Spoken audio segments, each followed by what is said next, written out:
So let me start the recording.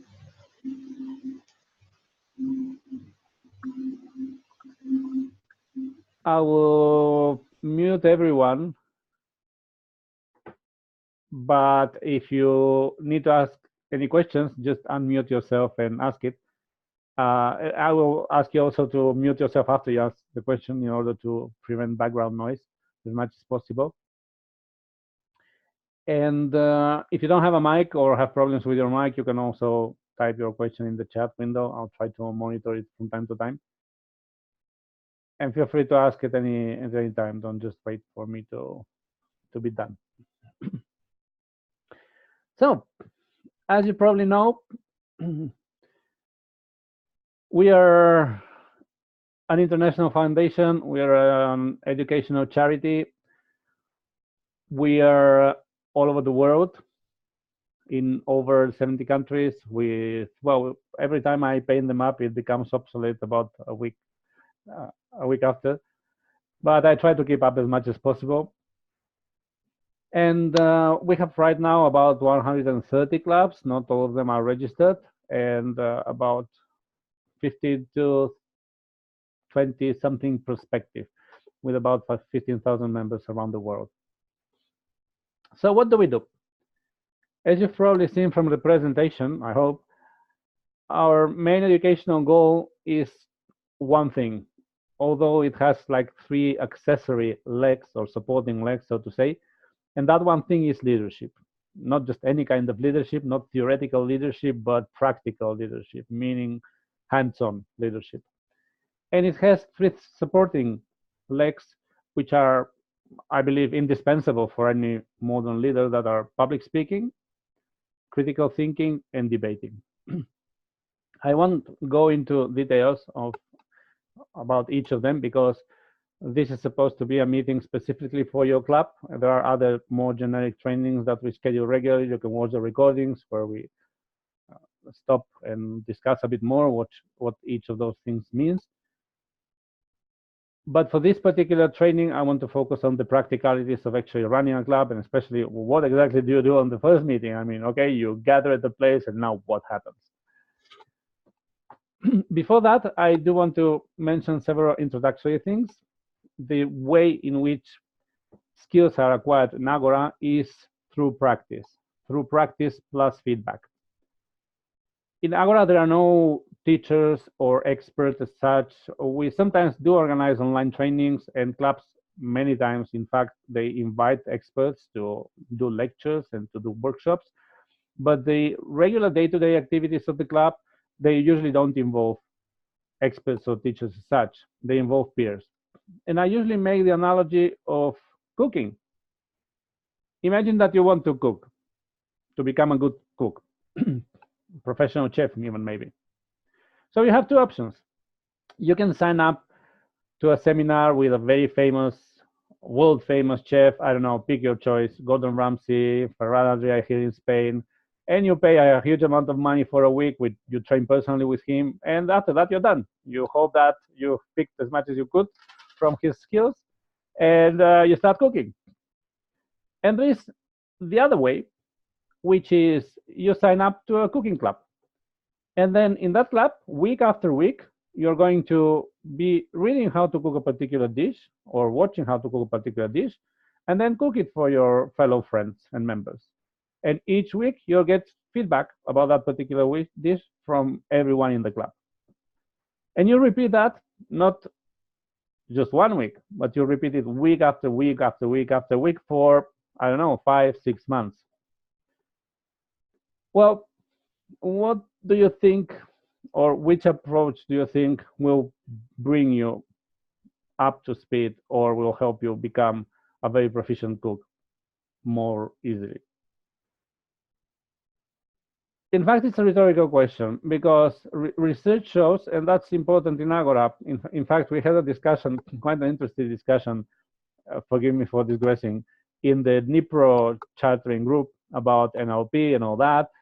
And Agora is very grounded in science. And in fact, promotion of science and the scientific method of thinking, critical thinking, is part of our bylaws. So everything we do and all the activities in the clubs have to be supported by research in the sense that they actually work, and it's not just some random activity that we came up with that it's fun and we think it might help you become better. No, I mean, all the things that we do are grounded in research, not in anecdotal evidence, not in popular psychological articles, but in actual scientific research in peer-reviewed journals. So research shows that people that practice consistently, repeatedly, that are not afraid of making mistakes, and that show a commitment of incorporating the feedback of others into their performance or into their actions, they become much more proficient than anyone that signs on a random workshop, regardless of who is the teacher. Because at the end of the day, yeah, you can get some theoretical knowledge, you can get some hands-on knowledge, but if you don't practice consistently and all the time, you won't become very proficient.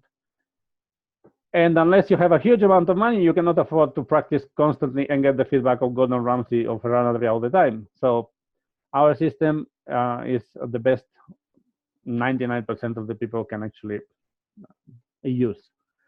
And it shows quite a lot of results. Now, one question that usually pops up is, okay, but I am not a professional speaker, so how can I give feedback to someone that may be more advanced than I am? Maybe he's an older member of the club, or maybe he has a lot of experience already in media, as sometimes happens. How does that happen? And I also make the same analogy as with restaurants or even with movies, meaning that, for example, when you go to a movie, when you go watch a movie, after you leave the theater, you do have an opinion on what you just saw. Or after you go to a restaurant, after you finish, you do have an opinion on what happened there. You do tell your friend, well, the fish was not very well cooked, the service was slow, the waiter was impolite, it was too salty, it was too sour. Or in the case of a movie, I didn't like the acting, I didn't like the story, the effects were fantastic, but there was no argument. Or it was a rehash of something old, it was a repeat of something that I've seen somewhere else.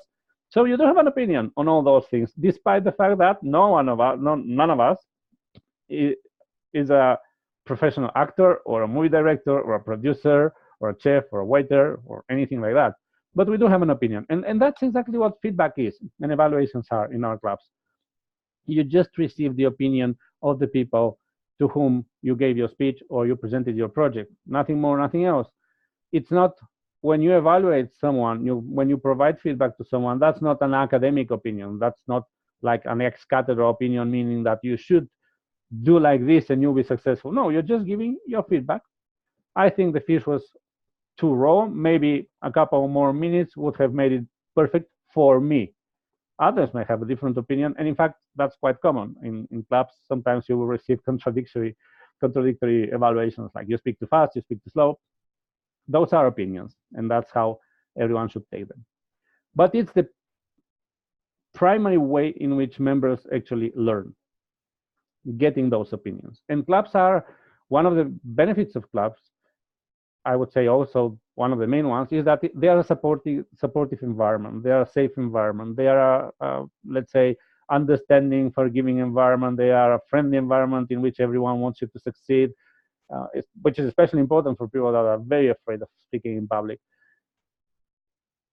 They help you make mistakes and learn from them in a safe environment, because real-world audiences are much harsher than a club, obviously. Real-world audiences, especially when the stakes are high, will boo you, they will go away, they will interrupt you.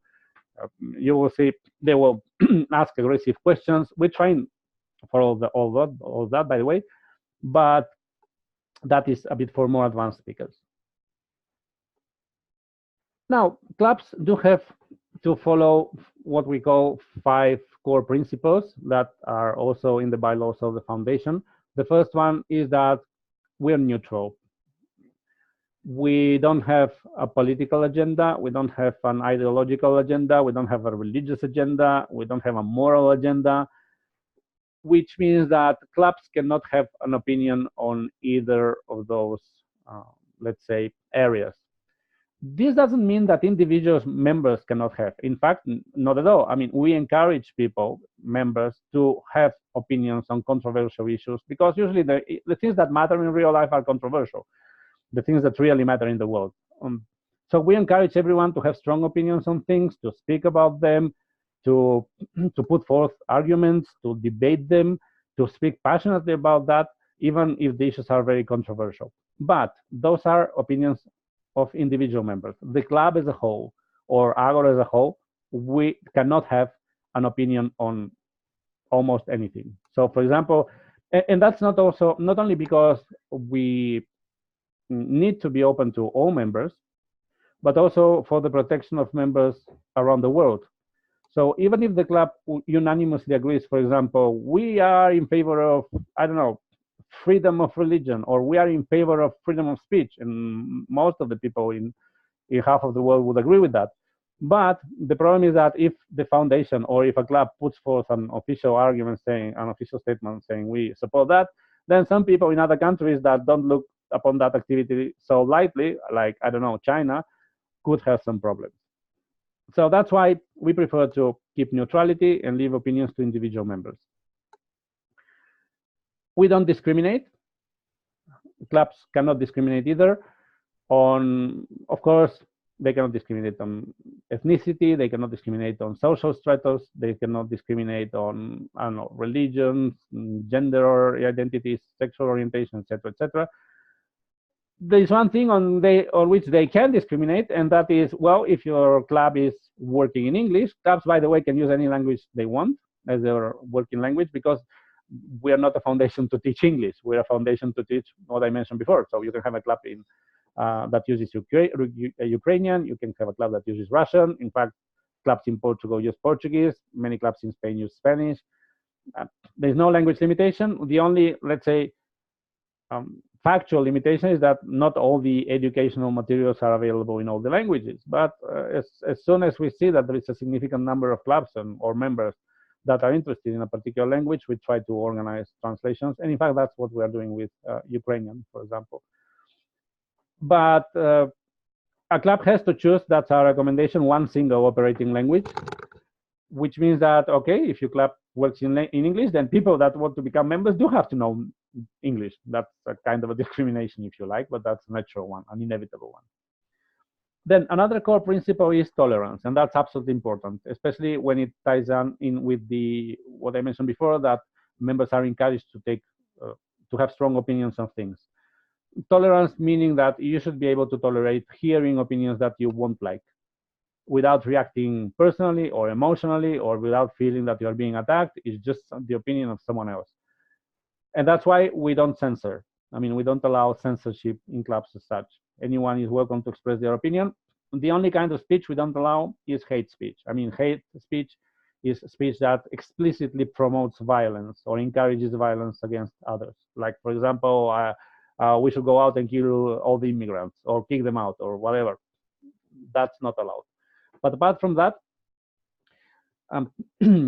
people should learn to be exposed to different points of view and debate them, or do speeches opposing them, instead of just, I don't know, standing up and walking away. That's really not a good approach. And in today's world, unfortunately, if you react emotionally to something that is obviously bad, or if you just walk away, the only thing you're giving that person is more followers, because you lost your opportunity to refute that. We are non-profit, and so should clubs be. A whole set of financial rules. But, well, I mean, I think everyone knows in essence what non-profit means. And there is one more core principle, which is intellectual honesty. And that's related to what I mentioned before, that science and the promotion of science and critical thinking and the scientific method as a method of discovery is in the core of our bylaws, meaning that we constantly encourage people not to associate their ideas with their personality, and to constantly critically examine them. And we encourage examining evidence and admitting that something that you can change your mind, or that you were wrong, and that's nothing bad about it if you have more evidence against an opposing viewpoint.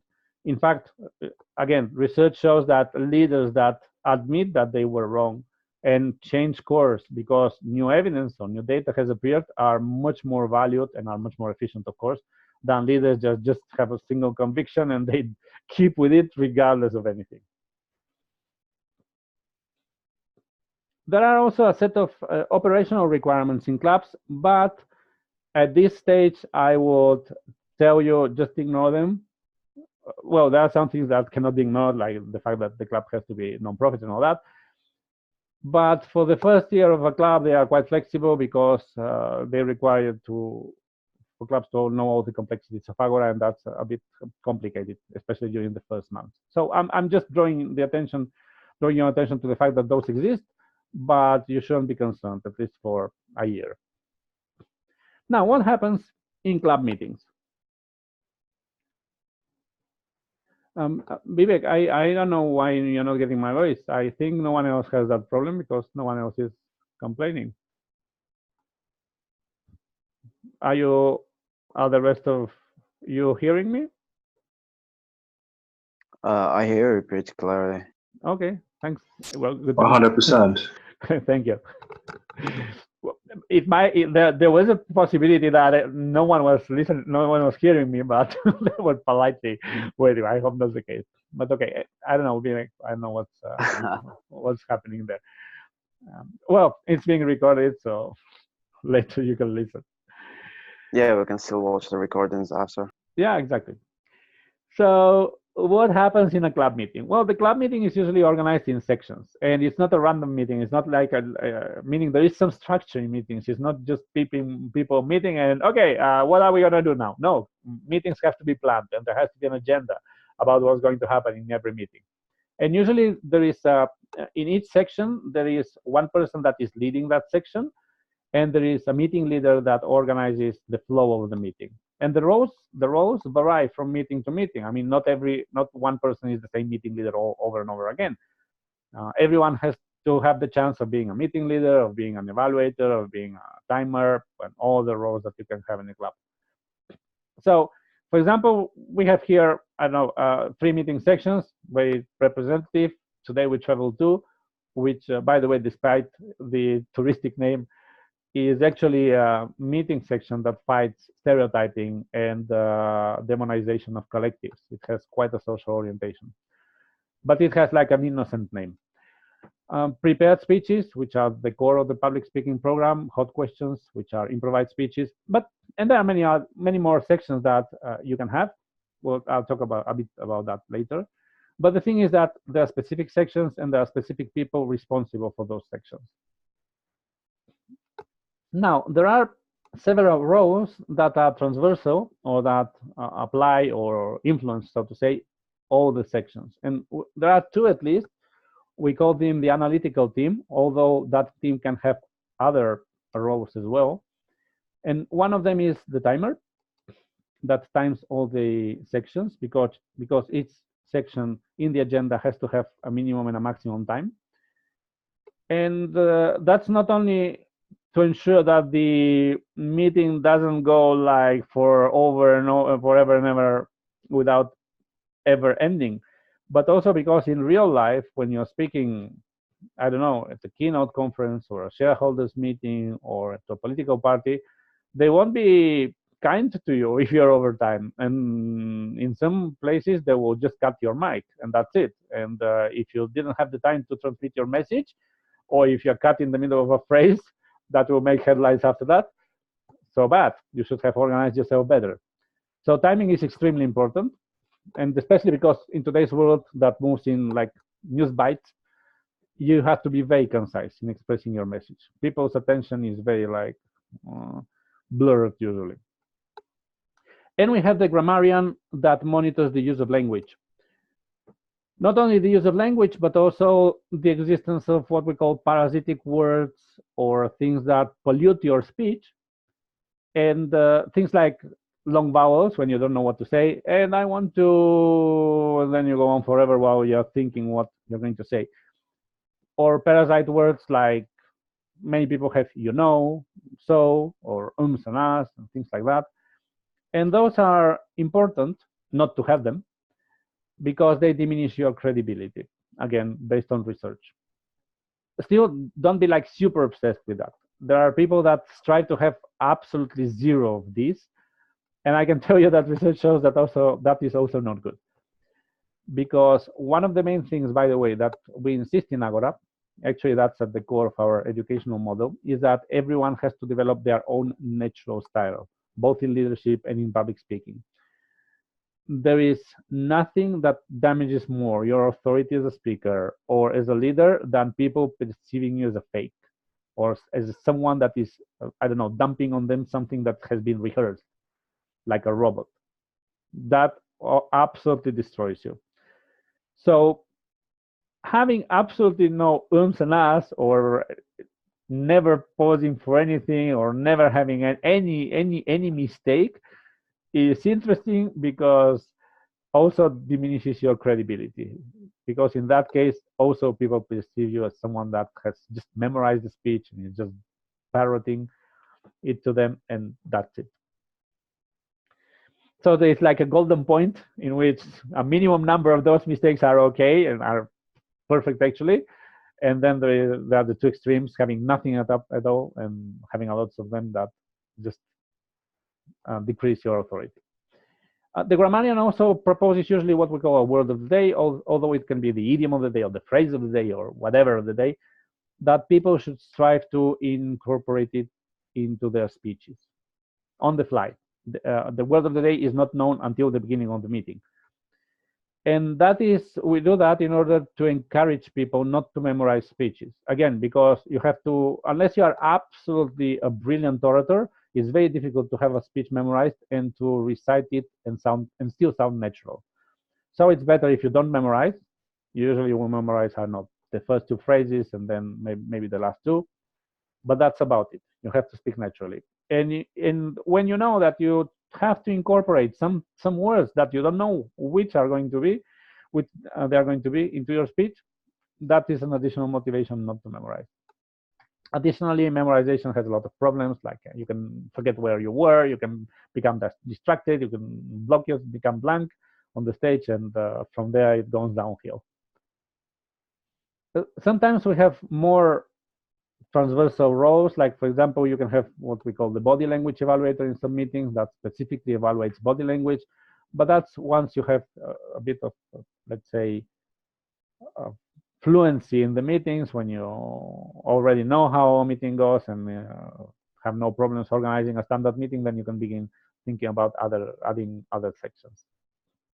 And now the important part is that each section has an evaluator. The evaluator, as I mentioned, has to provide a feedback on how the person responsible for that section or the speaker performed. And it has to be an actionable evaluation. In fact, we will have to organize special workshops on evaluation to make sure, because that's an absolute critical activity. And in the documentation, there's a huge article about how to do proper evaluations. Evaluators are not judges. They are not people that score speakers or participants, but merely they provide their feedback, but it has to be a feedback that is actionable. Meaning you cannot say you're too short or your voice is too coarse, because, well, those are immutable characteristics of the person you're addressing. He cannot do anything about them. And actionable also means that you should offer some suggestions, some specific suggestions. Like, for example, I think that quote from Einstein was a cliche. Everyone knows it. It's abused. Or maybe you should have used a different author. I could suggest this and that. Things like that. Things that the speaker can actually act on them. And evaluators have also the role of pointing out good things, not only bad things, encouraging speakers and motivating them. Like, I particularly liked how you opened your speech. I particularly liked this particular idiom that you used. I like how you moved throughout the stage. Well, as I mentioned, I don't want to turn this meeting into a debate on evaluations, but for sure, please do read the part about doing evaluations, because that's absolutely critical in Agora. Now, as I mentioned, there is an agenda that summarizes which are the sections that are going to be in a meeting. Not all the meetings have to have all the sections, and from meeting to meeting you can change. There are a lot of activities that you can do. but it's important that at least the order is clear, who is responsible for each section is clear as well, and the minimum and maximum duration of the section. The timer, by the way, has a set of signals that he uses to indicate whether the person is already over time or that it's approaching the end of his time. And now, as to the sections themselves, you have a huge amount of sections, and by the way, we are constantly adding new ones for the four main skills that we teach, and all of them are documented. I'll show you shortly where. And we constantly encourage clubs to try new ideas, meaning you have a particular thing that you've seen in some other places or even in groups that are completely unrelated to public speaking or leadership, and you want to try it in the club, by all means do it. And also, if it works, if you see that it's useful, again, share it, tell us, so that we can incorporate it as a standard section and all the clubs can benefit from it.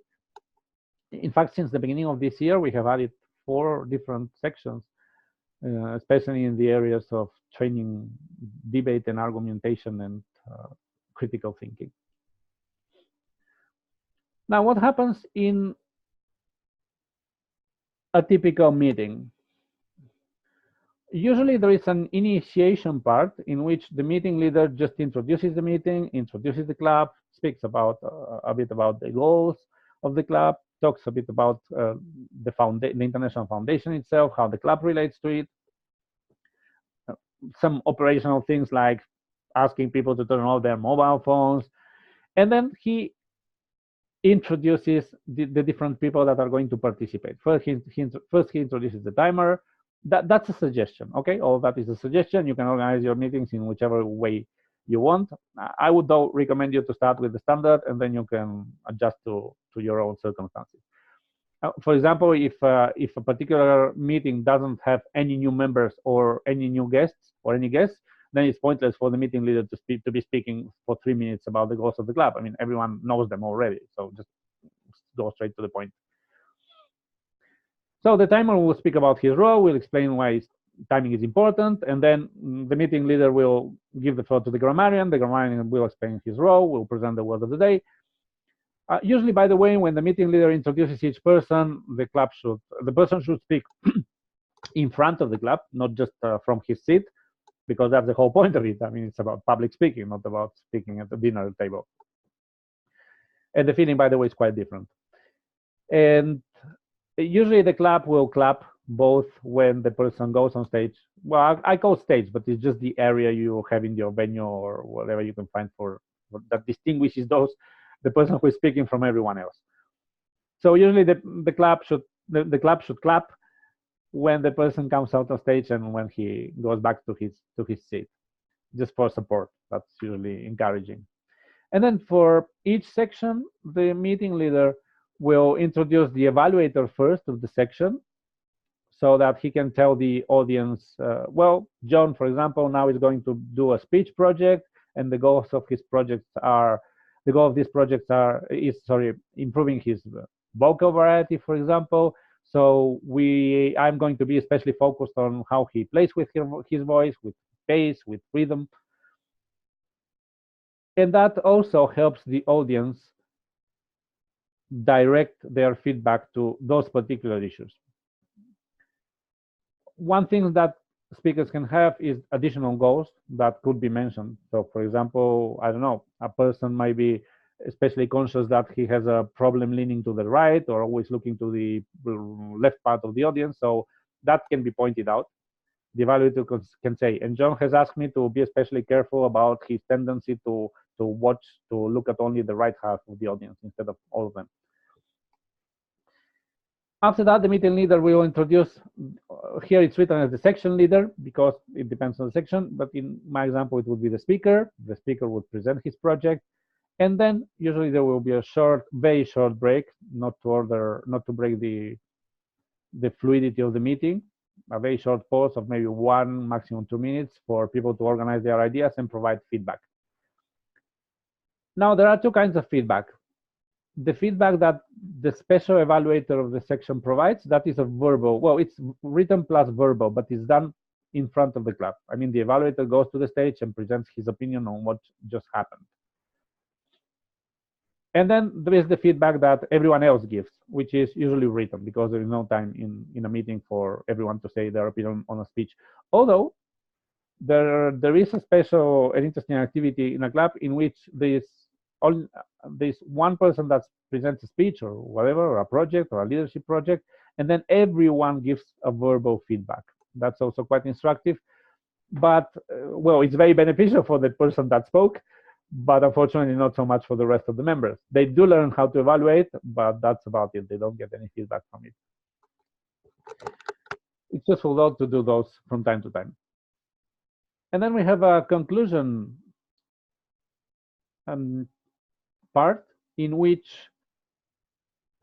it usually goes in the opposite order. Usually the meeting leader will introduce the grammarian will provide a report, meaning he will point out the people that use the word of the day, how many times. He will point out good uses of language that he noticed, he or she, bad uses of language. Grammarian here is just someone that monitors how the quality of the language. It doesn't necessarily mean someone that is monitoring the grammatical precision of everyone. And very few people, by the way, are qualified to do that. And then the timer will provide his report. And finally, there is what we call a meeting evaluation, which is done by another person. It's a different role that just wraps up the meeting. And the meeting evaluation includes things like how the evaluators themselves performed, whether the evaluations were good or not, or could be improved, whether the meeting started on time, whether, I don't know, there was room enough, it was noisy or not. In general, how the club can improve the whole for next meeting. Now, all the activities that you saw before, they can be done, almost all the activities, sorry, they can be done independently. Like they are not part of anything structured. You can do thought of the day, for example, and you can do it 100 times and it's still the same thought of the day. No big deal. Or listening evaluation, or media analysis, or improvised speeches. But prepared speeches are a special kind of activity because they follow a path. They are structured in what we call educational paths.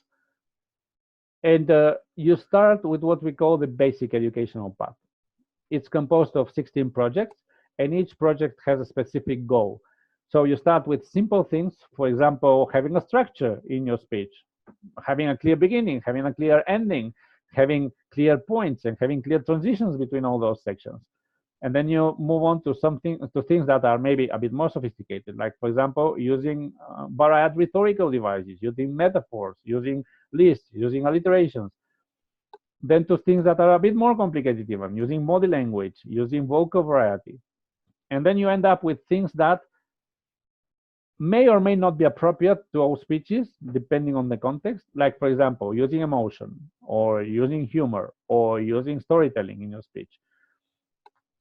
I say that the last projects involve using techniques that may or may not be appropriate for all occasions, because imagine yourself at a shareholder meeting, or pitching your business idea to a venture capitalist or to a business angel.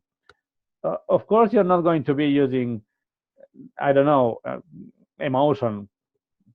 You're not going to be using probably humor. You're just going to be factual, informative, and trying to present your case. And there are other circumstances in which you will have the opposite. So, in any case, the projects themselves, most of them are divided into two parts. You'll see that in the documentation. You will have one part that is speech analysis, in which you will have to pick any speech that you like. It can be from a politician, it can be from a media star, it can be from an actor, any speech, anywhere. It can be from a TED or TEDx event, it can be from a public debate, anything that's on YouTube. It doesn't have to be from someone famous either. But it's a speech that you will analyze from a specific viewpoint. So, for example, if the project is about body language, you will analyze that speech focusing only on the body language of the speaker, ignoring everything else, content and all that. And then you will present that analysis to the club. And this has two purposes. First of all, it allows you to go in depth into a particular speaking style of a person, and it also exposes you to the club as well to a wide variety of speaking styles, so that you can form your own style. Instead of we hate the idea, and when people suggest it, we say, oh, if we do that, then we have failed miserably. We hate the idea of having an agora type of speech. No, you should have your own style, whichever it is, and just use the tools that you learn here, but not have a like an agora way of speaking. There's no such thing. There shouldn't be such thing. So you should try to be exposed to as many speaking styles as possible, because there are not really not a lot of, let's say, ironclad rules in public speaking. Usually you will hear that you should not laugh at your own jokes, or you should not laugh at your own humor when you speak, but you will see speakers that are brilliant and they do laugh at their own jokes. So it's all about naturalness. One thing I forgot to mention when I spoke about evaluations is that evaluations, except in advanced projects, they are always focused on presentation and delivery. They are never focused on content. An evaluator will never start arguing or debating the content of the speech. I mean, you can give a speech saying that the earth is flat, fine. The evaluator should focus on the delivery. Was the delivery smooth? And the goals of the project. Did you use body language properly? Did you use vocal variety properly? But he can't go into, no, this is not right. The earth, everyone knows it's a sphere, or so and so. No. Except, as I said, in some specific kinds of projects in which, yeah, we focus on content. Now, once you're done with the basic path, we have quite a few advanced educational paths that are for speaking in some specific circumstances or environments, like speaking in business context or speaking for entrepreneurs, or if you are into that kind of thing, storytelling or dramatization, dramatical reading, or humorous speeches, educational speeches, if you want to end up as a professional educator, speaking on TEDx or doing documentaries, things like that. Each of those paths, in turn, has between, I don't know, 7 and 12 projects. Not all of them are finished right now. We have, I think, about 3 or 4, but we're just waiting for the wiki for some online systems to be deployed in order to deploy them as such. Now, regarding evaluations, as I mentioned, you will receive two kinds. Every speaker that is doing a speech project receives 2 evaluations. One evaluation that comes from the specially appointed evaluator for that particular meeting, that uses a special card with specific goals for that project. And by the way, the evaluator obviously is also a role that is different every time. So you will not have the same evaluator over and over again. That would be more of a mentor than an evaluator. And then you receive also feedback from everyone else, other members, guests, etc. And for that, they use like a standard form. These, by the way, the design of those forms are just suggestions. They are not mandatory.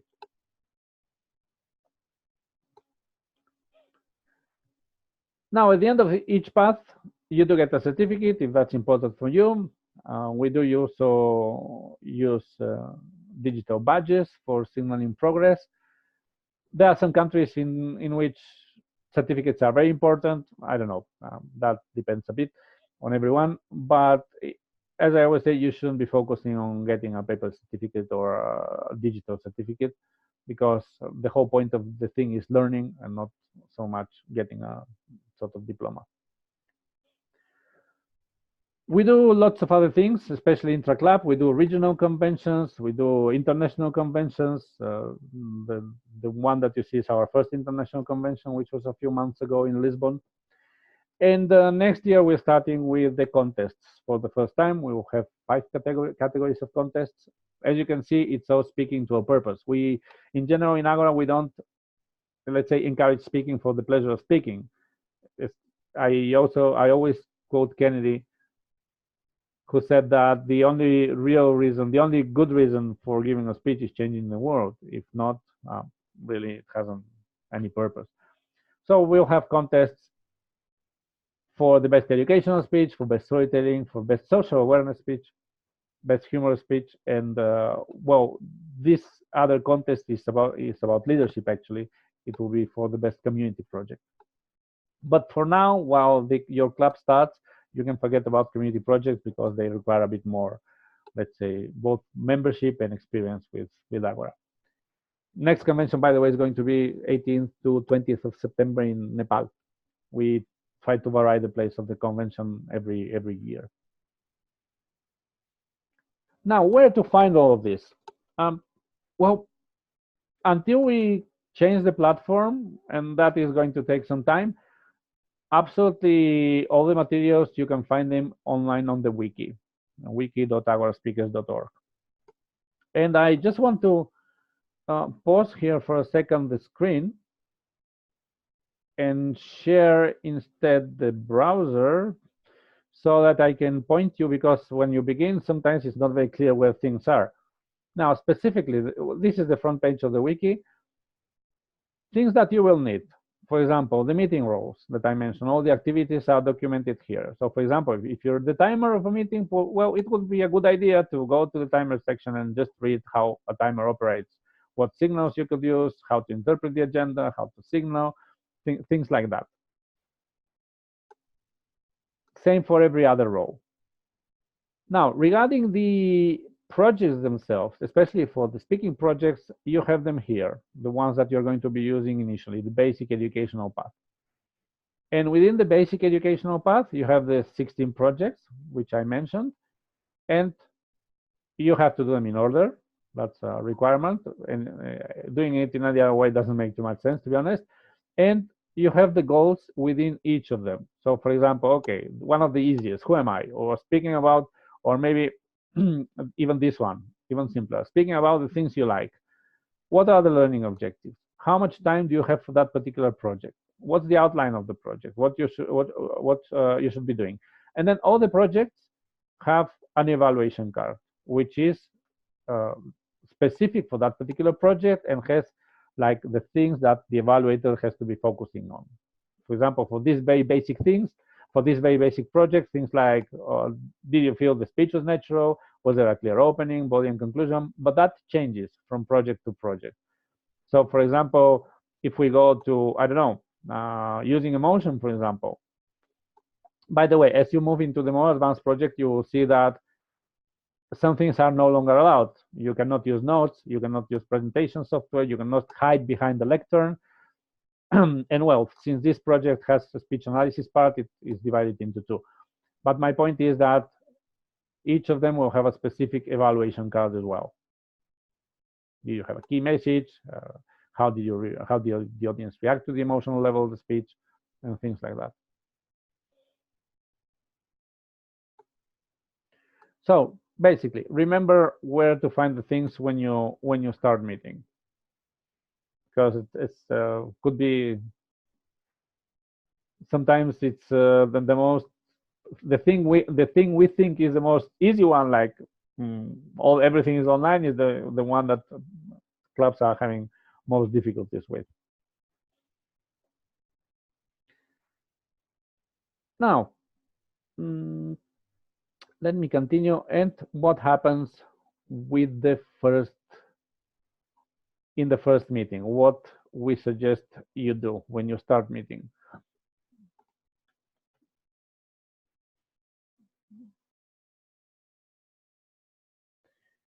For the first meetings, we suggest that you just have these sections, like very basic. A prepared speech. Usually people will be starting with the educational program, so most of the prepared speeches will be about the things I like, or who am I, the first two projects. Of course, there have to be evaluators, because everything should be evaluated.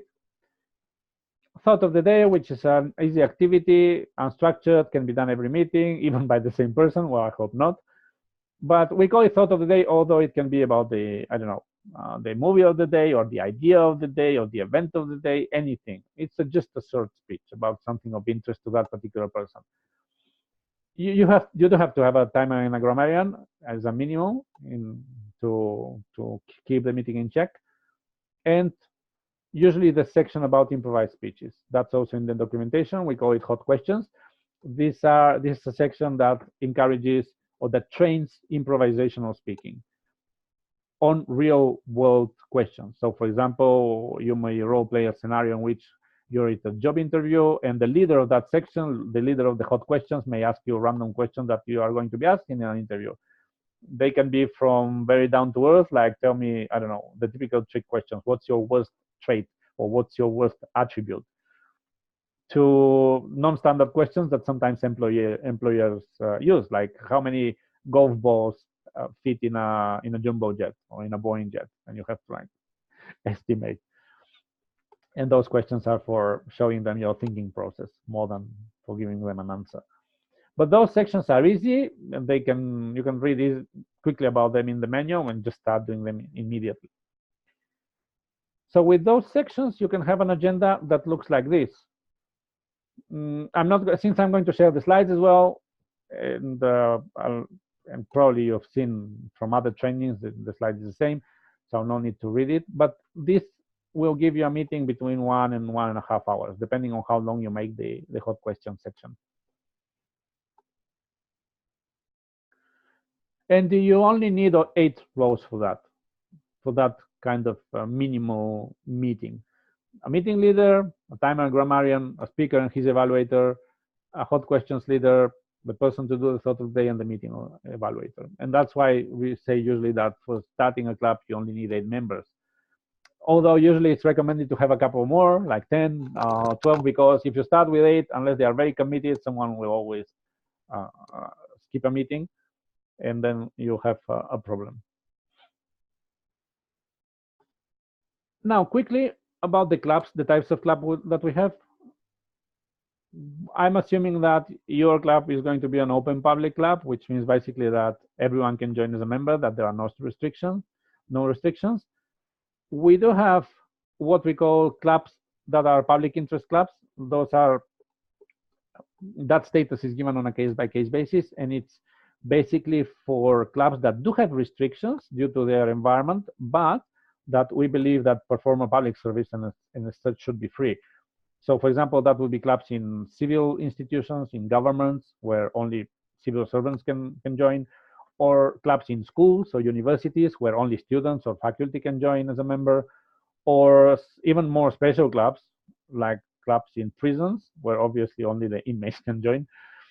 And they can discriminate, obviously, because if it's a female prison, then only female members can join. But we believe those clubs are necessary, and therefore they don't have fees. Now, there are clubs that can impose restrictions, like corporate clubs that are only for employees of a particular company, or professional clubs that require membership in a professional association, for example. Those clubs do have to pay fees. Now, I want to mention quickly 2 things. As you've probably seen from the presentation, we are free, meaning that if you're an open public club, meaning that you as a club or you as a member don't have to pay us anything, either for chartering, or you don't have to be buying stuff from us. You can produce all the materials locally. The educational materials, as you saw, are available online for free for members. But mind you, they're not public domain or without copyright. They are copyrighted, but they're just available for free to all the members. And another thing is whether the club itself is free. The clubs can charge fees and to their members, and in fact, we do encourage that they do that, because the club will need some funds to sustain itself. They can be for things as simple as, I don't know, printing evaluation forms or photocopies, or they can be for things that are a bit more expensive, like renting a venue, or buying a projector, or buying microphones, or buying books, or inviting an expert to speak, or paying, I don't know, whatever. The clubs can have a fee. In that case, there are some restrictions. I mean, there are some rules, not restrictions. There are rules about, well, the fees obviously have to be used for the club itself and not for funding, I don't know, someone's personal economic growth. And you have to be transparent in your accounting.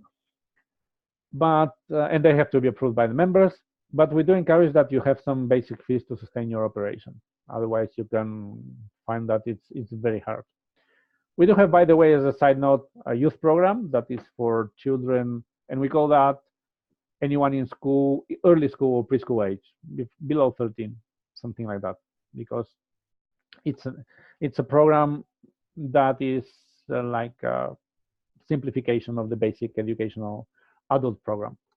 But for anyone above 14, we think that they can do the adult program without any problems. And in fact, we do encourage. There is no age limitation in clubs, so that's anyone can join from 19 to 15.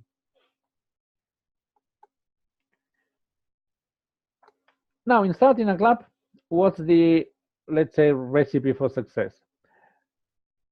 Well, you would be surprised, but 50% of the whole thing is that first box, starting now, starting at some point. Because usually, well, not usually, but sometimes, unfortunately, clubs get bogged down by irrelevant problems or irrelevant details, or start waiting for the perfect opportunity. They look for the perfect venue, they look for the perfect set of members or the perfect agreement in time, and or the perfect moment when to charter, and that actually leads to never chartering. I always use the example of a club in a country, I won't say the name, where they drafted for 1 year the constitution of the club, and in the end they didn't charter at all. They were looking for something that is not even necessary, but well, they were agreeing on what were the bylaws of the club and how we're going to work, and we have to have that all in writing before even we meet for the first time. And that's not the way. You should start as soon as possible. Well, those of you that are in the IT world will probably recognize this as some sort of agile loop, and in fact it is, meaning that you start, you make mistakes, you learn from those mistakes, you get feedback on how to improve from your members, from us, and then you iterate, you repeat that cycle. It's the same individual learning cycle, but applied to a club, as you can see. In fact, Agora itself goes through this cycle constantly. When we started Agora 3 years and some months ago, we didn't even have the full educational program. We only had one project, which was the first project, and we ran several months with it until the club from Poland told us, listen, we have been doing for 2 months the first project. Can we have please the rest of the educational program? But the whole point was starting at some point. And starting has an additional benefit. It allows you to focus on the actual problems, because many times people think that problems are going to be X, Y, Z, and in fact they are hypothetical problems. They are never going to happen to you. They are just imaginary problems.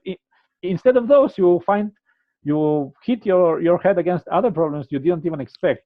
So it's better to start as soon as possible and face the real problems rather than just trying to address every single potential obstacle that might show up. Now, as for the process itself, although given the way we are doing these trainings now, most of this has already been completed, but still, the first step is knowledge, knowing how we work. Attending these trainings is one of these things. Reading the documentation is another thing that can help.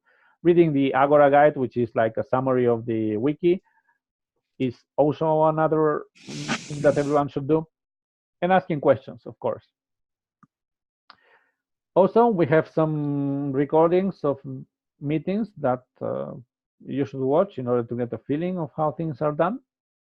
Although I insist, it doesn't mean that those are normative, like you should do it that way. No, it's just like a recording of a meeting.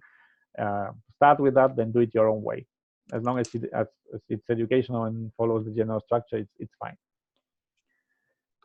And now, once you have the knowledge, and I assume that at this point you all have the knowledge, by the way, it comes the moment of deciding things about the club. So, for example, how the club is going to be called. I have used Agora speakers Kharkiv, but doesn't mean that the club has to be named like that. That's your choice. There are some rules that have to be followed, but that's up to you, basically. Then you have to decide. We do recommend that each club has a logo. You can design your own, or if you don't have the time, you can start with, we can give you a standard logo that is just like the Agora logo and your club name, and then you can change it later. By the way, you can change anything in the club. It doesn't have to, nothing is written in stone. Just you need the approval of members, but that's about it. You have to decide on whether the club will have fees or not. If you're lucky enough and have a free venue and don't have a lot of expenses, you can allow yourself to be a free club. That's a bit up to you. If you charge fees, then there are some strict financial rules, as I mentioned, that basically guarantee that there is transparency in the way funds are used, that the funds are used properly, and that especially if the president wants to make use of a big portion of the fees of the funds, that he counts with membership approval. And then the last thing you need to decide is how frequently you're going to meet. Now, the least amount we allow per bylaws is once a month, because if you meet less frequently than that, then you don't really have a club. It's just an occasional meeting, and the whole thing of practicing constantly and consistently is lost. We do recommend that the club meets weekly, although some clubs meet, like, I don't know, once every 2 weeks, or first and third and fifth month, I don't know, Wednesday of every month. But if you meet weekly, that creates consistency. It is a lot harder in the beginning because not everyone will be able to attend weekly, and you will have sessions in which, I don't know, 5, 6 people will show up, and those will be difficult sessions in general. But if you have a weekly meeting, the club will grow much faster, and it will attract guests much more easily, because guests don't have to be figuring out whether whether on Wednesday is going to be a meeting or not, whether it's the first or the third or what one Wednesday it is. If you just meet, for example, every Wednesday or every Saturday, then everyone knows that there's going to be a meeting, and that's it. It's much simpler for everyone. So it trades a bit of more effort at the beginning in exchange for a bigger and healthier club. Now, as I mentioned, you need at least 8 members to found a club. We recommend a bit more, and have an initial set of officers, especially in order for the founding members not to be doing all the work. The work has to be, the load has to be distributed. And once you're done with that, basically the next thing, and I would assume that you would be at this stage, more or less, you should start looking for a venue. In fact, you can start looking for a venue even without having all these steps completed. And there are many options here. You can try to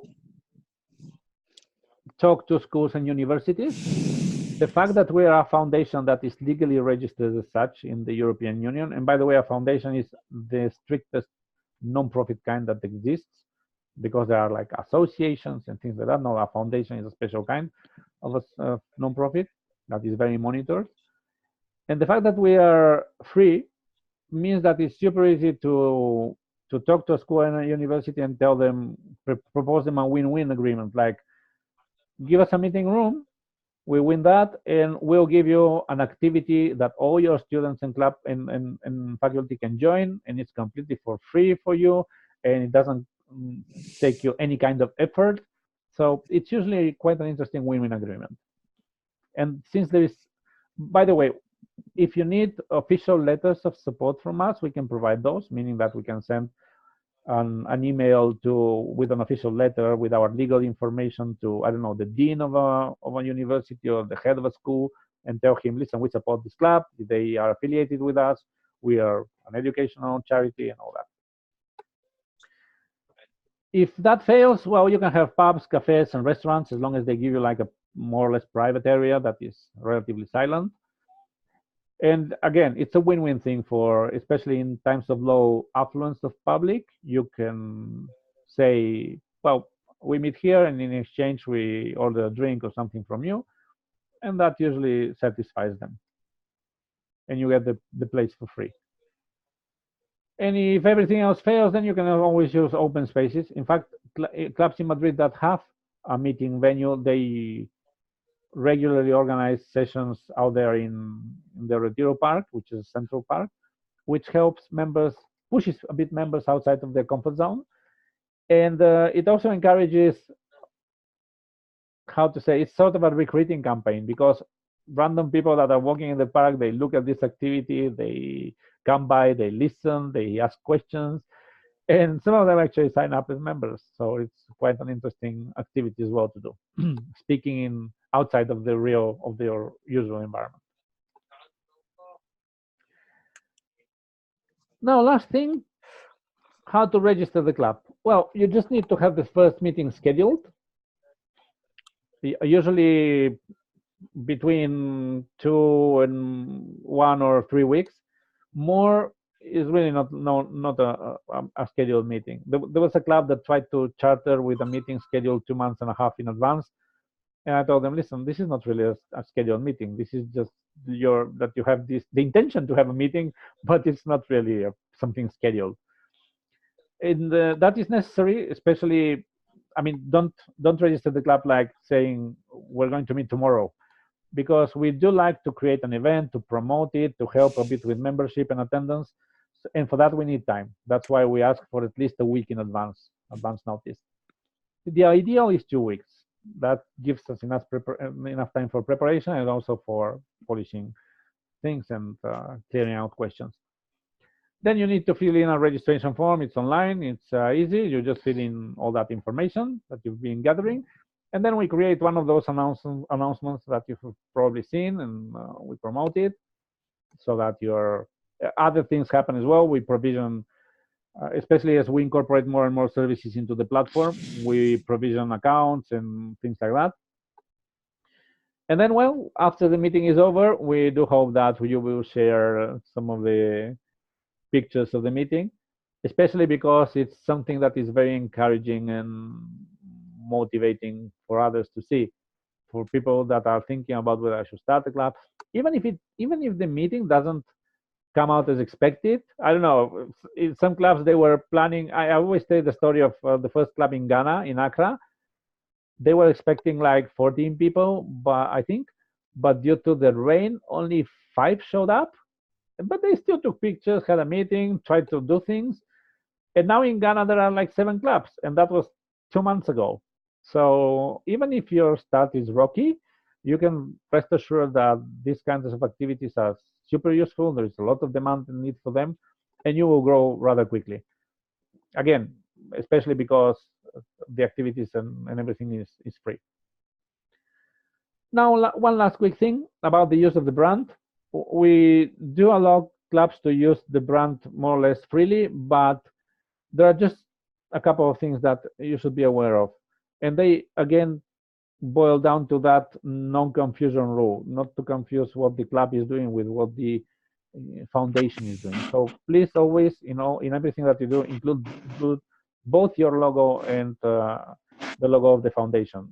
Don't post materials or, I don't know, posters only with Agora speakers, because they look like official materials and they confuse people sometimes.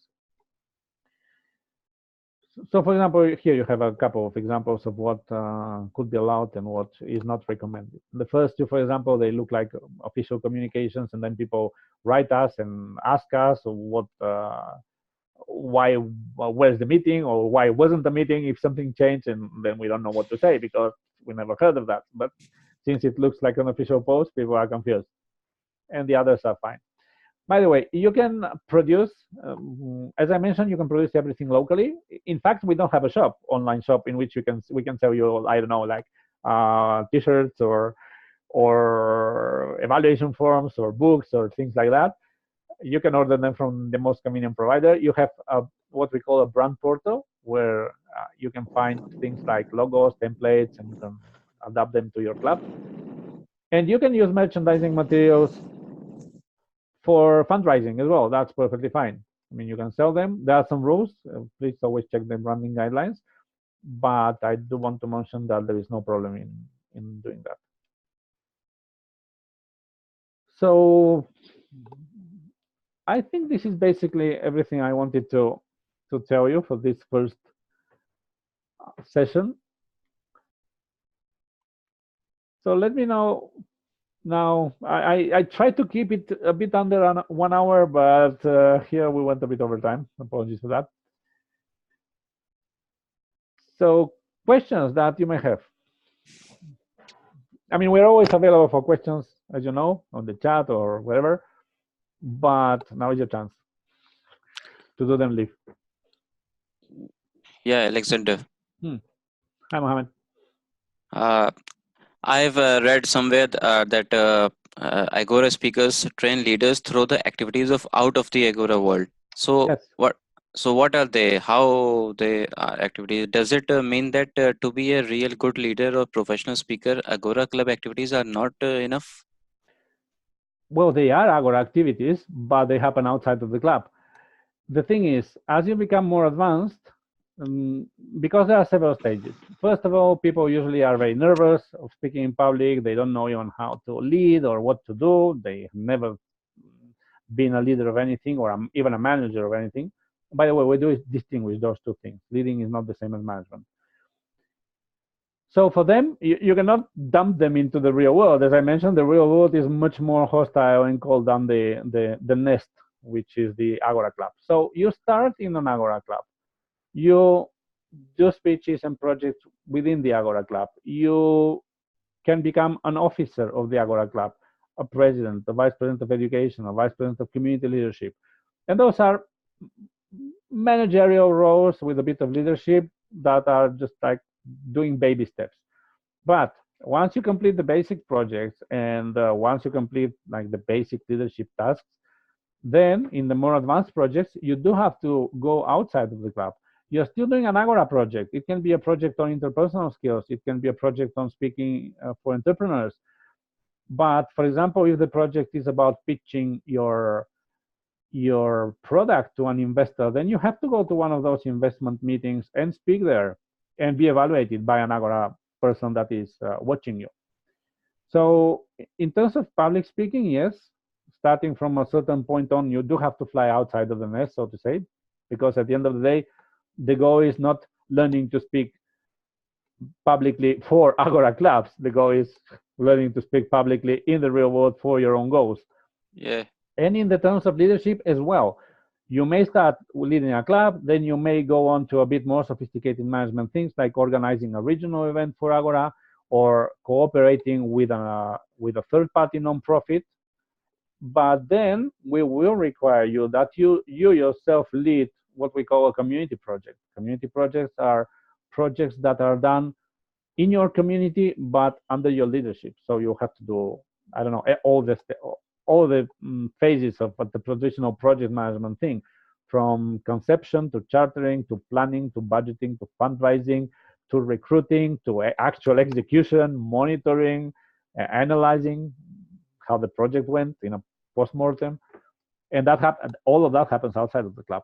But still, you follow the educational materials of Agora and you present periodically, in the case of community projects, your, let's say, situation to the club so that all the members can learn. And you get the feedback as well on that. Okay, so Agora will help us in those out of the activities. We can help you educationally, and we can help you globally by reaching agreements, as we're trying to do with some other organizations, global ones. But for local opportunities, of which we can be aware because we're not on the ground, there is a special role in the club that's called the Vice President of Community Leadership, whose task is only and exactly that, looking for public speaking and leadership opportunities for people, for members outside of the club environment. Okay, That's his nice. task. Yeah, nice. More questions?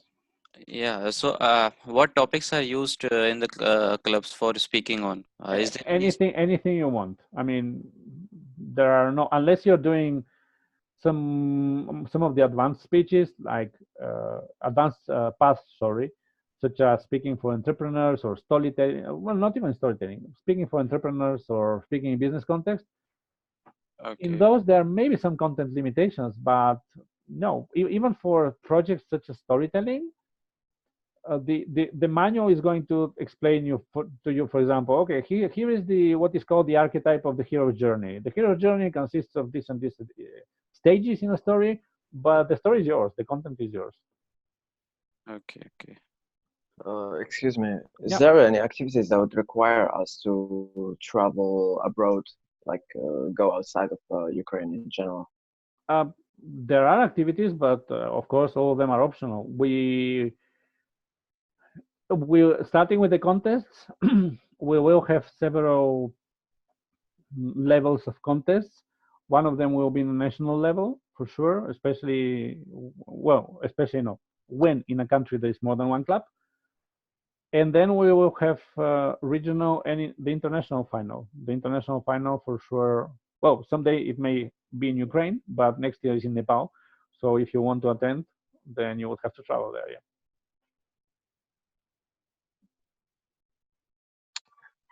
Let's say I want to attend the meeting in Nepal. Mm-hmm.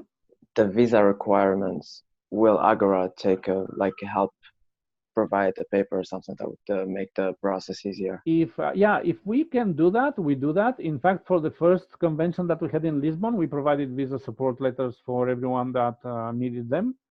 It was quite an automatic process, and they did help.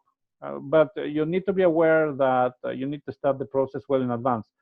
Now, we could do that because we're registered in Europe, and the meeting was in Lisbon, which is part of the Schengen area.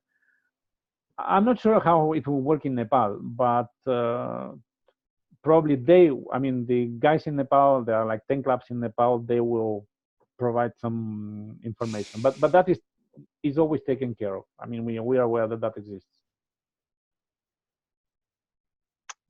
Thank you. Just have in mind that you should start the visa application process, at least, if not more, a month before the travel date, because there were some people, especially from Africa, that wanted to attend Lisbon, and they started the process like 2 weeks before, and there was absolutely no time for doing anything. I mean, we provide the visa support next day, the visa support letter, but the embassies can take like even a month to process those things. Yeah, that would be a safe thing to do. Yeah. To prepare before, yeah. Yeah, exactly. And there will be, although that depends a bit on the clubs, I don't think we still have critical mass in places like Central Europe, but in places like Iberia or Portugal plus Spain or India plus Nepal or Central Africa, we will have regional conventions that are not in the country, not include more than clubs from more than one country, for sure.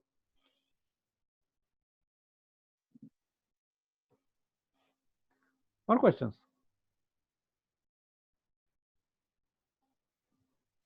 That was my only concern. Okay.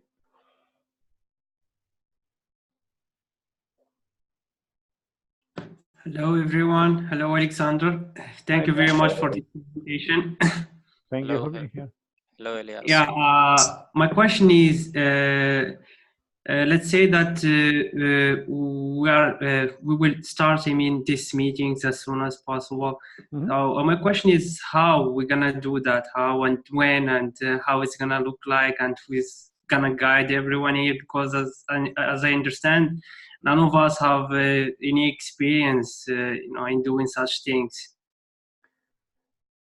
Well, actually, the answer to most of that things is really up to you. I mean, right now you could start.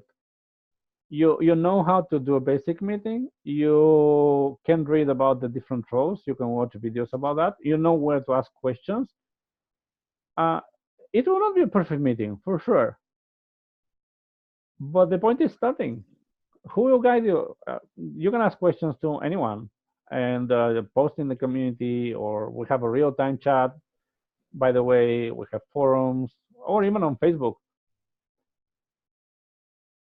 I think that people usually are afraid of starting because they think it's much more complicated than it looks, but it's not really that complicated. I mean, just organize yourselves, decide on a day, find a venue, just call a meeting.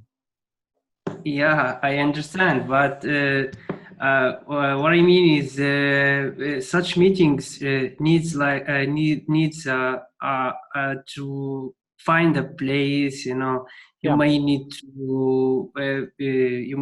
to rent a specific room so that you can do this kind of meetings. I mean, yeah, I think that would be your homework as a club, and it's it's one everyone has to do always, and it's usually one of the, I won't say difficult, but it is time consuming, finding a venue. So we should just agree on finding a venue, let's say in a Facebook chat group or something, Yeah, And it's once we something, I agree, don't we know, go post, there. yeah, post That's how we suggestions. start. Yeah. Yeah. I will leave that to the Facebook conversation then. And Hmm. once we agree, we're gonna start immediately. Yeah, just remember, don't look for the perfect place. Just look for somewhere to Yeah, start. You can exactly. It always could be a change. pub or a cafe or just Yeah, a park. exactly. For example, the club in Barcelona that is chartering in 4 hours, they are Mm. meeting. Well, that's actually quite typical in Spain. They meet most of them in pubs and in restaurants. Not because there are no better places, even some for free, but well, after the meeting is over, there's a lot of socialization and I don't know, beer drinking and things like that. So they like that kind of environment. Well, it could be fun to socialize more and get to know your group better. Yeah, I would yeah. personally prefer to be like for the first time, it's just gonna be a park or a pub where we get to talk about You get not to, yeah, only the exactly. group, You don't need about to each meet other. only for exactly. I mean, Yeah, you yeah, don't need to yeah. charter now. No, meet, get to know each other, and discuss things because you do Yes, have to yes. agree on things like I don't know, club name, meeting frequency, fees, and things like Yeah, that. yeah, exactly. It'd be good to just meet a first time somewhere like a pub. Yeah, that's a Yeah, good idea. exactly. Yeah. Yes, yes, I it will be a think good idea. if one of us is a student, it's easy to meet. You just need to go to the dean, just ask for a place. I think that will not be a problem here in Ukraine, Kharkiv. You know how it works. Sorry, I barely hear you. I said, can you hear me now? Yes, a bit better.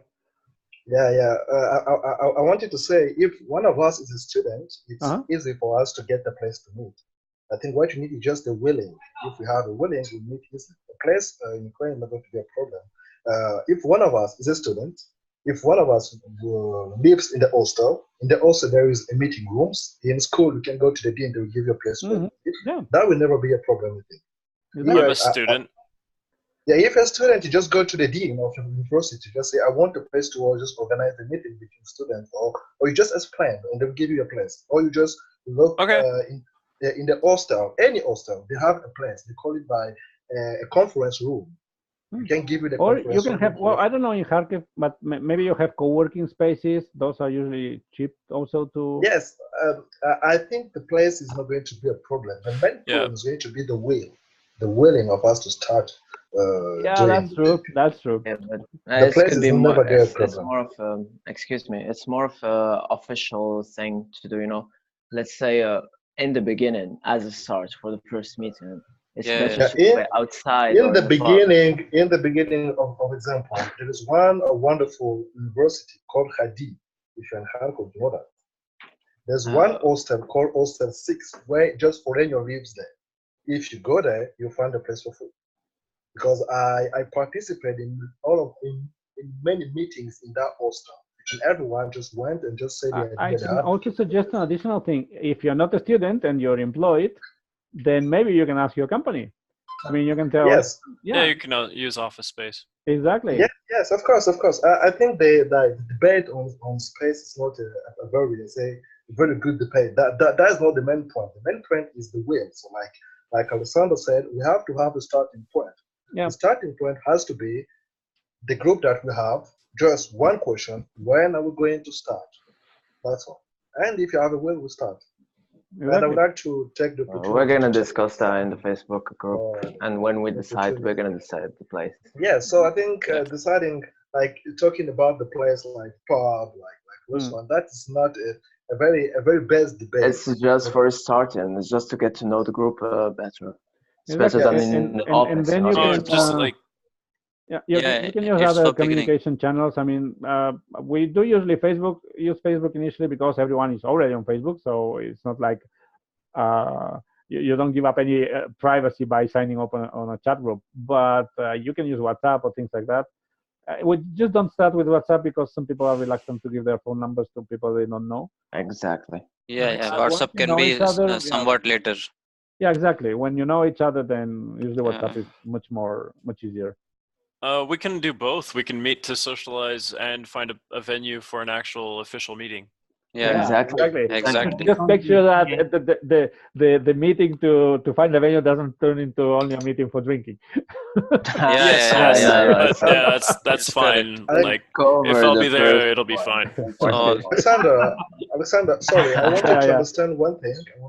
Yeah. One thing. Like the first step, we just did. We did it now. Like Uh-huh.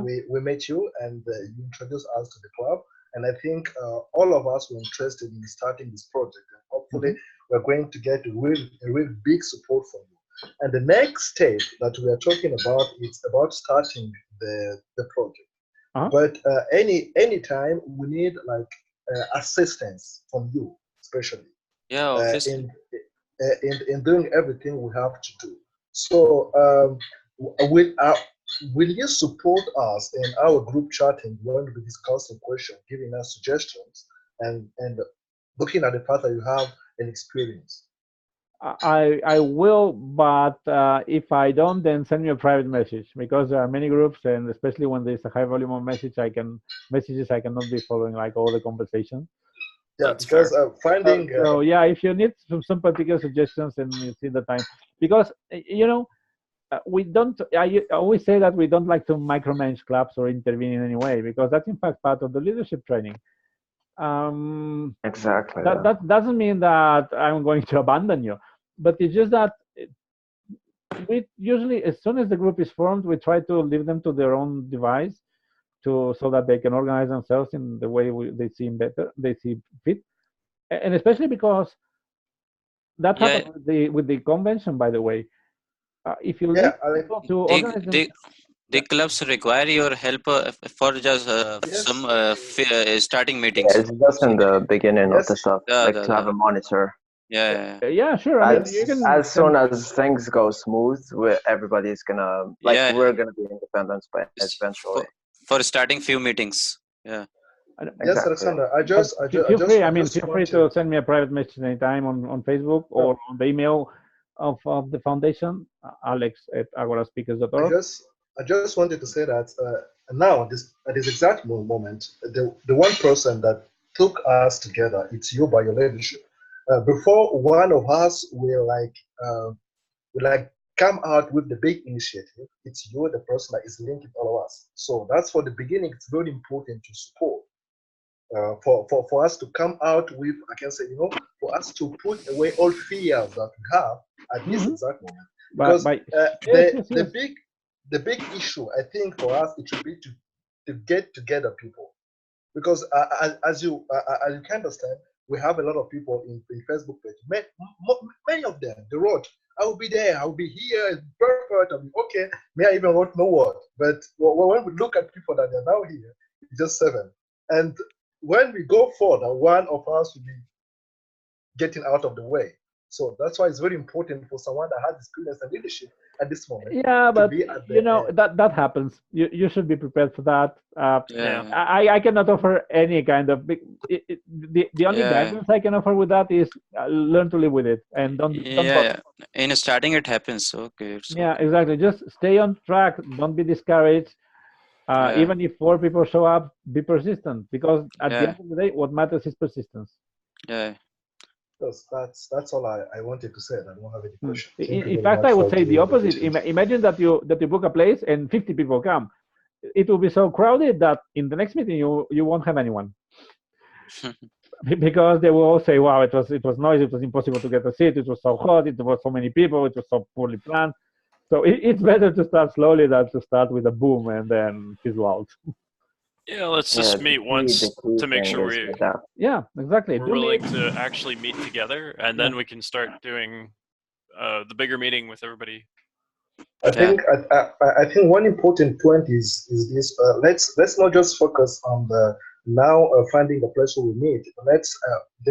While finding the place, let's please read the materials too. Yep. For us to get the knowledge before Yeah. even meeting. Yeah. I think we Yep. have now to work And ask two questions fronts. and all that. Yeah, by all Yeah, means. we have to work in 2 fronts. The first front is to organize our club, and the second front is to get knowledge. It's important. It's Yes, very yes, yes. important. Yeah. And especially ask other people that have started clubs. I mean, they're posting constantly. Feel free to reach out to any of them. Yeah, So, when I was in my origin country, I was participating in the English speaking club. It's of where are course you from, different Rory? from Congo, Republic of the Congo. Congo. Well, in Congo we don't have anything yet. No. I know. I look at the map. There's nothing there. Yeah, when I was there, I was participating in the club. Of course, in the beginning it was not easy, but the main thing is the will. If we have a will, we're going to organize it. Yeah. That should be fine. By the way, one thing I should tell you is that don't be again discouraged by the lack of people here, because it's one thing to have an online training and it's like, okay, well, whatever. And it's a much different thing to actually start a club. Like, we're meeting. This is a concrete club. It's on a specific date and location. And Yes. and that draws much more attention and much more interest than random. Yeah. And there is one very important thing I want to point out. It's when an example of our club, when we're going to start it, it's very important for us to try to make the club, in Kharkiv, a Russian-speaking club. So if it's an English, sorry, there will not be Ukrainians on that, because there are more like foreigners here. If you can start it, it's more foreigners than Ukrainian here, even there's no Ukrainian, because everything is in English. So if you want like to get more experience, to get more people, so we have to move from English to Russian, and that should be the main challenge of the Kharkiv club. I would recommend to stick with the English club initially, and you can later problem. Yeah, you can later. Carry on. I mean, I'm sure that you can find 15 people speaking English in Kharkiv. For sure. Yeah, Definitely. No, and a lot of Ukrainians want to learn and improve their English. So, and we do have. Obviously, but for Russian it is not global. It will be, but English will be a better option. No, but what I wanted to say, by the way, we do have activities in the class that are specifically for improving foreign language. But if you want to have a club in Russian, then that's fine. But start another one. I mean, don't mix languages in a club, because it becomes for sure not in the same session, because then it's a mess. I mean, a person that is a foreigner, that is a member of, I don't know, Agora Spain or United Kingdom, comes to your club and he finds some speeches in Russian and he'll run like hell. What is that? Yeah. I mean, and also it's not a good idea to have like a single club and say 1 week we speak in Ukrainian, one in Russian, one in English, because at the end of the day, the audience will split. And I've seen that from experience. I mean, people that care about English will only go to the English sessions, and those that care about Russian will only go to the Russian sessions. So why complicate things? Just, it doesn't cost more. Just start 2 clubs and that's it. Yeah. I mainly joined because it's an English speaking group. Well, Yes. Yeah, obviously. Okay, goodbye, Philip Grip. Okay, goodbye, Philip. And by the way, we still don't. We'll be translating the materials into Ukrainian for sure, because, as I mentioned in the messages, we're trying to open in Dnipro, we're trying to open in Poltava. And it's curious that we are gathering people more quickly in Ternopil than in Lviv, but paradoxes, and in quite a few other places. So, and I assume that everyone in Ukraine, I mean, native Ukrainians do know Ukrainian more than Russian. So for sure, the next language is going to be Ukrainian. And the problem with Russian is that unless we have demand, and right now we don't have presence neither in Russian or in Belarus, for example. So unless we have a demand for Russian, we still won't have the materials in Russian for some time. I think I have to go because I have something to do. So I will thank you, Alexander, and everyone for your time and for the wonderful speech. And will be on touch on Facebook. Thank you very much. Thank you for okay, Ronnie. Thank you. So, well, any more questions? I don't think there is any. Well, I mean, you don't have to. Even if you come up with questions later, you can remember always ask them either in the chat or in the private. I mean, you covered every point that is necessary, but like in case, Yeah. Just like learning to ride a bike or swimming. At some point, you actually have to get on the bike or in the water. That's the thing, yeah. Yeah. It's not that learn that by just reading books. obviously. The ambassador for Spain, Santiago, he always says that when he started his club, it was only him, and he just said, "Okay, I'm going to call this day and this time, and that's it, and I'm going to announce it." And he didn't have anyone. Yeah, and his I club mean, is you successful. said So that the key thing is just to start, as you yeah, said the earlier. key thing is starting. That's Yeah. 50% of the whole thing, or Yes, more. By the yes. way, one more. One. Yeah, It's not sure. really a question. It's just a I don't know how to say it. It's okay. Like, should we, in case we want to make a meeting right now, does Huh. it necessarily have to be 2 weeks from now? Like, after we decide, it has to be 2 weeks from the date we decide? No, I mean, you can meet tomorrow if you want, but we won't have time to advertise it. But we can charge. It's not You can, related. I mean, yeah, it won't be official meeting. If we want, apart from that, we can meet. Yeah, yeah. Yeah, sure. Right. yeah. But the good Alexander, thing I about have, an official meeting is that we can announce it and people can come. People that usually haven't been in yeah, touch at all with you. yeah. For Yeah, that, yeah. So, Alexander, for how can we connect with that vice president for the seeking out the activities out for? No, that's your role. That's a role in the club. Okay. Hmm. I mean, that vice president of our club.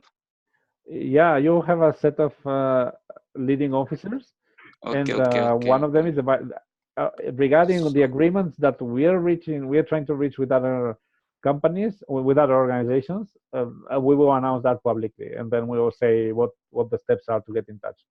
Okay, okay, okay. Because, for example, we want to have a partnership with organizations like Rotary International, so that our members can speak there and participate in their projects. Okay, okay, okay. And then we'll say, okay, we have reached this agreement, and you can reach your locally, if it's Rotary, your local Rotary club and all that, Yeah. on a global level. Okay. Okay. Well, Alexander, thank you very much for your speech. And Yeah, Alexander. Okay. Thank Thank you. you. It was Being very nice here. to see you here. Thank you. Okay, thank you. where can I find the recording of Well, this? I'll post it on On the the Facebook Agora page. International group. Yeah, Yeah. Oh, okay, sure. with the slides. All right. Have a good Okay. night. Bye Okay. bye. Goodbye, Yeah. Alexander. Bye. Nice to meet you.